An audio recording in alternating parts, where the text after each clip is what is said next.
बुराई तो तुम्हें हजारों की भीड़ में भी तुम्हें ढूंढ लेगी। ठीक उसी प्रकार जैसे गायों के झुंड में बछड़ा अपने माँ को ढूंढ लेता है, परंतु जो बंसी वाले को दिल से मानता है वह बुराई में भी अच्छाई को ढूंढ लेता है। व्यक्ति को सदैव बुराई से बचकर रहना चाहिए। अगर कोई बुरा कर्म करता है तो वह कर्म उसको अपने जीवन में भोगना ही पड़ता है। जिस प्रकार बछिया झुंड में भी अपने माँ को ढूंढ लेती है, वैसे ही कर्म का फल आपको हजारों की भीड़ में भी ढूंढ लेगा। माधव कहते हैं, किसी जीव को कष्ट देकर आप मुझे खुश नहीं देख सकते हो। श्री कृष्ण जगत के स्वामी हैं, वह कण कण में निवास करते हैं। छोटे से छोटे जीव के हृदय में ईश्वर का वास होता है। उस जीव को कष्ट का अनुभव होना ईश्वर को कष्ट का अनुभव कराता है। अर्थात किसी जीव को कष्ट देकर अपने ईश्वर को खुश कैसे देख सकते हैं। वह दिन मत दिखाना कान्हा कि हमें खुद पर गुरूर हो जाए। रखना अपने दिल में इस तरह कि जीवन सफल हो जाए। जो कृष्ण का दास हो जाता है वह अपने आराध्य से ऐसे दिन ना दिखाने की कामना करता है जिससे उसमें कभी गुरूर आ जाए। वह तो अपने कृष्ण का सेवक बनकर ही जीवन सफल बनाना चाहता है। जो हुआ अच्छा हुआ, जो होगा अच्छा होगा। स्वयं को मुझ पर छोड़ दो, अपने कर्म पर ध्यान दो। कर्म ऐसा जो स्वार्थ रहित पाप रहित हो। कृष्ण अपने भक्तों को कर्म का मार्ग दिखाना चाहते हैं। वह कहते हैं, अपने कर्म समाज के प्रति और मानव कल्याण के प्रति केंद्रित करते हुए करो। बाकी फल की चिंता मत करो, उन सभी कर्मों को मुझे समर्पित करो।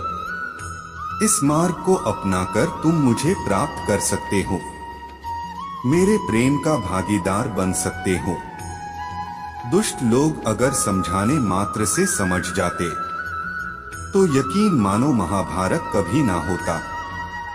जो दुष्ट लोग होते हैं वह कठोरता से ही मानते हैं। उनको समझाने के लिए कठोर व्यवहार करना आवश्यक है।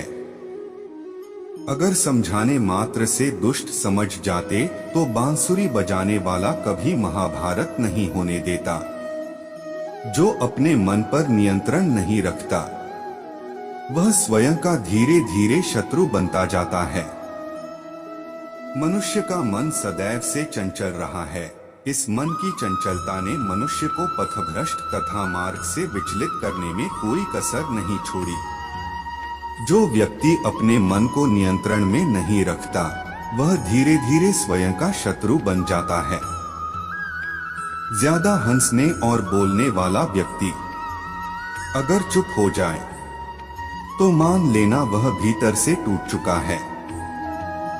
जो व्यक्ति सदैव हंसता खेलता मुस्कुराता रहता हो, अगर वह अपने स्वभाव से भिन्न हो जाए अर्थात चुप गुमसुम उदास रहने लगे तो समझना उसके हृदय में एक पीड़ा है। उस पीड़ा ने उसे कमजोर बना दिया है।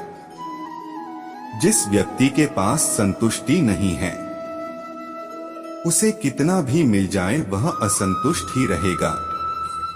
जिस व्यक्ति के पास संपूर्ण धन दौलत ऐश्वर्य वैभव सब है मगर संतुष्टि नहीं है, उस धन दौलत का कोई अर्थ नहीं।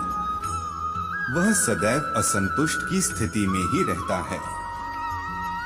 जिसके पास संतुष्टि है वह थोड़े में भी संतुष्ट रहता है। जिंदगी में सदैव अवसरों का आनंद लेना चाहिए, लेकिन किसी के भरोसे को तोड़कर नहीं। जिंदगी में भरोसा एक ऐसी चीज है जिसे प्राप्त करना वर्षों की मेहनत के समान है। फिर भी यह प्राप्त हो या नहीं यह भाग्य पर निर्भर करता है, किंतु भरोसे को तोड़कर पुनः प्राप्त करना यह संभव नहीं है। इसलिए जिंदगी में अवसरों का आनंद सदैव ले, लेकिन भरोसे को कभी टूट